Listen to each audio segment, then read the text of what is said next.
Namo Buddhaya. Welcome everyone to another video today. From this video, I want to share with you few habits and practices that we monks practice in our daily life. And also I want to share with you few my personal practices that I do in my daily life. And I believe these practices and habits can help you to achieve a more happier and a more fulfilling life. Now, have you seen people, those who are doing extraordinary things that average people wonder and think like how on earth that person did that? Some people call it luck, okay? Some people call it they are clever.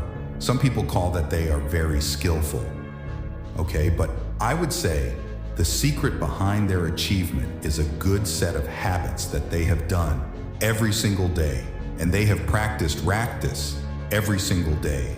And those practices and those habits has become a normal part of their life. And that is why we have to focus our mind on the habits and the practices that we do in our daily life. Because what we do in our daily life, what we think in our daily life, makes who we are, makes the character okay, makes our character. So that is why we have to focus. Focus on the good habits and remove. Try as much as possible to remove the toxic habits and replace them with a good one. So I believe these habits, these monk habits and personal habits, will help you to achieve a more happier and a more fulfilling life. So without any further ado, let's dive into these habits. The first practice is the morning gratitude practice. Now this is something that we monks practice every single morning. And that is to be thankful for and grateful for everything and every person in our life. So the first thing that I practice is I become thankful for the Buddha in the first step. And also for his teachings. It is called Dhamma and Noble Community of Monks. That is called the SA. So these are the three jewels in my life. So I become thankful for all those three jewels. And also I genuinely become thankful for my teacher who taught me the Buddhist teachings. And also I become thankful for my parents and my brother monks and people who offer me foods now as monks. We don't earn money, we don't cook. So people come to the temple and they offer us food. So when we receive the food, we generally become thankful for them. And also I become thankful for all the people who helps me during the day. For an example, there are so many people who are helping me to create these videos. So every single morning, I become thankful for them. And you can become thankful for them as well.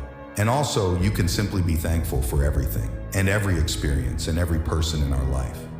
And also remember that you can be thankful for bad people as well, right? People who gave you tough times. Why should we become thankful for bad people and the rude people who gave us tough times to our life? Because they are the persons. Those are the people who gave us ability to practice the patience and the mental strength, right? Without them, our life would be less interesting.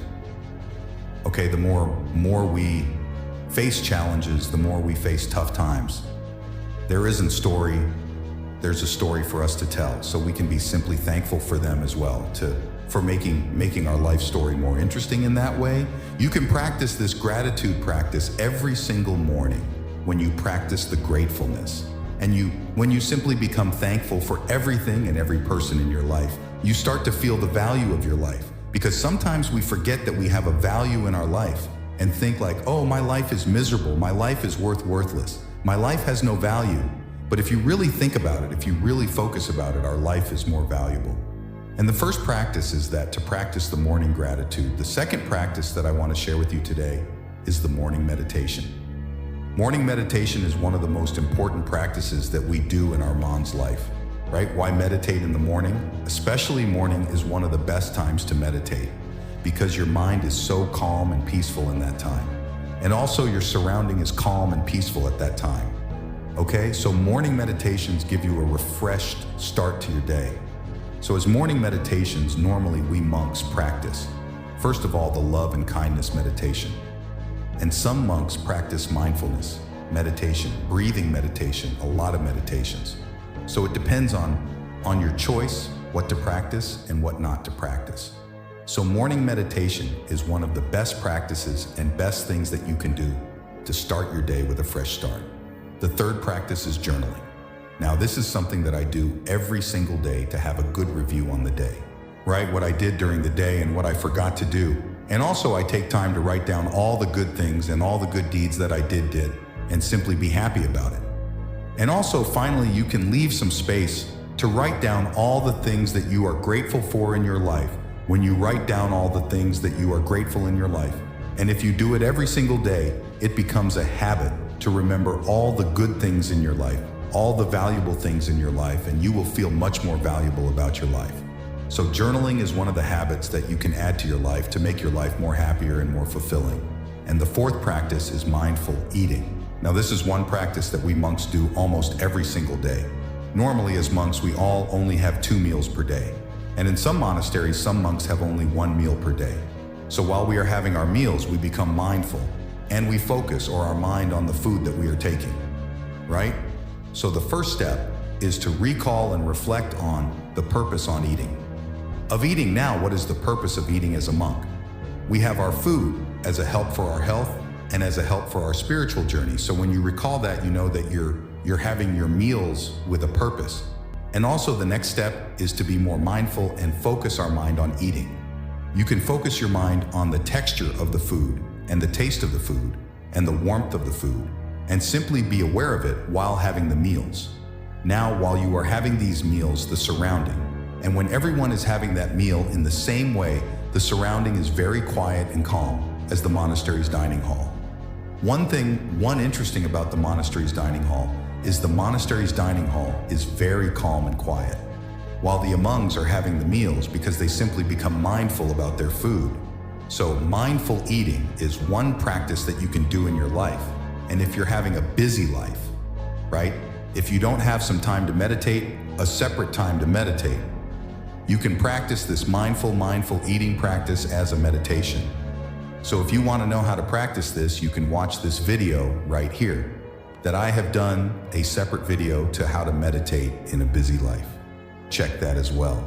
So this mindful practice is one of the good practices that you can do in your daily life. The fifth and the final practice that I want to share with you today is planning the day. Now, why should we plan the day? Because most of the time we spend our day in autopilot mode, right? We always think, what should we do next? Sometimes we wonder, what are we going to do, what we are going to do next? And sometimes we do the things that we don't want to do, and we don't give that priority to the important things in our life, and we miss to do all those important things. And that is why it is really important to plan your day before you start. So every single day before you're going to bed, you can take a book or wear whatever that you use to not down right, and plan your day and prioritize the most important things that you should do. And you should focus on during the day and try to do that most important task during the day in the first place, right? Try as much as possible to do the most important and the most difficult task during the day in the first place. Why should you do this? Because after doing that, you have that mental freedom, right? Mental clarity to do and focus on other things that values to your life. So every single night before starting every single day, plan your day and start the day. Don't step into the day without planning. Then your day will be planned and you will have much good time. And you can allocate a good time to have a mental freedom and to practice meditations and spirituality. Now, so many people complain about, oh, we don't have time to meditate. We don't have time to read a book because we are so busy. No, everyone is not busy because everyone has got 24 hours. We all have got 24 hours. Even busy people, not busy people, organized people, well-organized people and not organized people, unorganized people, we all have 24 hours. It is all about how we organize our day, how we plan our day. So it is really important to plan your day and work on that plan. And then you can have more free and a happier day. So these are the few practices that I do personally, and we monks do in our mon's life that can add to your life. I think some of the practices you're also doing all those things. But if you're not doing this, add them to your life, and then you will start to feel that your life is more lighter, more happier, and more fulfilling. So I wish you all a healthy and a happier life. Namo Buddhaya.